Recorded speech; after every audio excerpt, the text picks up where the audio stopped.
آئیے آپ رمضان کی چھٹی سحری میں سحری دسترخوان میں آپ کو ہم خوش آمدید کہتے ہیں، اور چھٹے پارے سے اللہ رب العزت کا جو پیغام ہے وہ آپ کو سناتے ہیں، کیونکہ دسترخوان پہ آپ کے سامنے سجی ہوئی یہ نعمتیں، سحری کا یہ کھانا بابرکت اور اللہ رب العزت کی طرف سے بڑا ہی رب کے رحیم اور کریم ہونے کا وہ آپ کے سامنے کھلا ثبوت ہے۔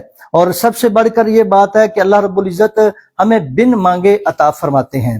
اللہ رب العزت فرماتے ہیں چھٹے پارے میں سورۃ المائدہ میں وَلَا يَجْرِمَنَّكُمْ شَنَآنُ قَوْمٍ عَلَىٰ أَلَّا تَعْدِلُوا اعْدِلُوا هُوَ أَقْرَبُ لِلتَّقْوَىٰ اعْدِلُوا هُوَ أَقْرَبُ لِلتَّقْوَىٰ کہ اللہ رب العزت فرماتے ہیں کہ کسی قوم کی دشمنی آپ کو اس بات پر آمادہ نہ کرے کہ تم عدل و انصاف چھوڑ دو، عدل کرو، یہی تقویٰ ہے، سب سے زیادہ تقویٰ کے قریب ہے۔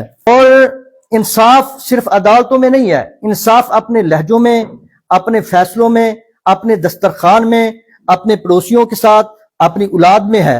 تک چھٹی سحری پر اللہ سے یہ دعا مانگتے ہیں، اے میرے اللہ، میرے دل سے دوسروں کی نفرت کو نکال کے رکھ دے، یا اللہ مجھے عادل بنا دے، سیاست ہو یا سماج، گھر ہو یا دفتر، اگر آپ عدل کرتے ہیں تو آپ کی دشمنی بھی جو ہے، آپ دشمن کے ساتھ بھی عدل کرتے ہیں تو آپ بہت بڑے عادل ہیں۔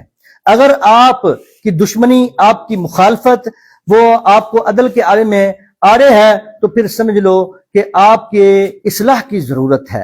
تو یہ چیز یہ ہے کہ آپ کو یہ چھٹا روزہ تقوی پر گامزن کرے۔